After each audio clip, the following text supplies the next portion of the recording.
I'm Pastor Michael Schmidt, and today is Wednesday of Holy Week. Join us this evening at 7 o'clock as we continue devotions here at Peace Lutheran Church. We will have those devotions at 7 o'clock, and tonight we will be hearing from Luke chapters 22 and 23, the Passion account according to St. Luke. As we've been going through these, you've probably noticed that it's basically the same going through. Each Passion account starts with the plot to kill Jesus. There's a trial before the religious leaders, and then it's off to Pilate, and then the crucifixion. But each one is a little different. Obviously, last night with Mark's Gospel, we had the young man running away naked in the garden. Tonight, we'll hear Luke's account, and it's going to be very familiar. But one thing we do get tonight that we haven't gotten in Matthew and Mark is Jesus before Herod. Matthew and Mark actually skip right over it. Luke includes it. And we have Luke's Jesus before Herod.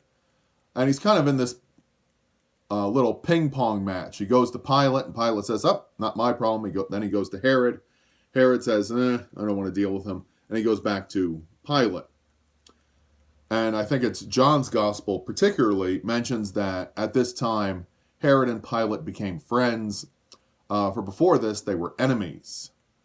So Jesus is kind of a peace broker here in that he's just sort of bouncing around between the two.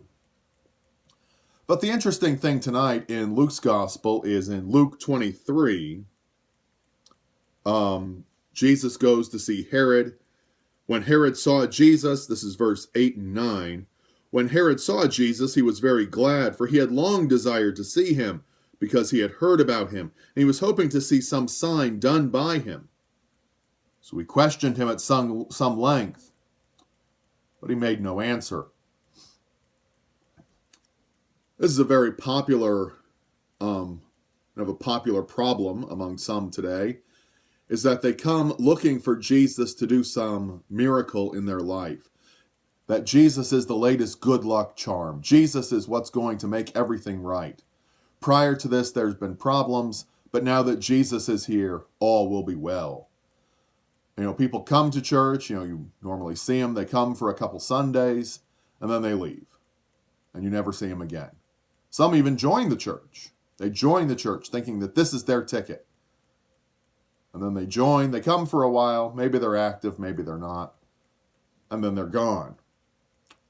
And this is also true with a whole host of people, not just limited to, people that just wander in. Teenagers, high school youth, college youth, all come to the church and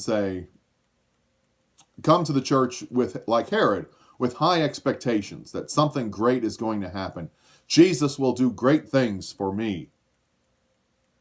And then when everything stays the same, or when life gets worse, or there is no great sign or great wonder, or questions are not answered, or at least not answered to one's liking, then they disappear. They have no use for Jesus anymore. And in fact, what happens here in verse 10, verse 10 is the chief priests and scribes are standing by accusing him. Verse 11, Herod with his soldiers treated him with contempt and mocked him, arrayed him in splendid clothing, and sent him back to Pilate. So he starts out with this great prospect. Herod could release Jesus. This is Jesus' ticket out. He could have a friend here in Herod. Herod doesn't like Pilate anyway, so what better way than to rub it in his nose than by releasing Jesus and not allowing riots and the prospects of riots to continue. But when Jesus fails to meet Herod's expectations, and only Herod's expectations, then Herod has no use for him. And he throws him back to the wolves, throws him back to the Gentiles, throws him back to the scribes and the Pharisees and the chief priests, and says, I don't want anything to do with him. Get him out of here. Well, such is the story of our own lives. When Jesus fails to live up to our demands, to our requirements, what do we do but toss him aside? toss him back to the wolves. Our Holy Week devotions continue tonight at 7 o'clock at Peace Lutheran. Tomorrow is Maundy Thursday, and our service will be at Peace Lutheran again at 7 o'clock. Good Friday, join us at 1 o'clock at First Lutheran Plainville, or at 7 o'clock here at Peace Lutheran Natoma for Good Friday services.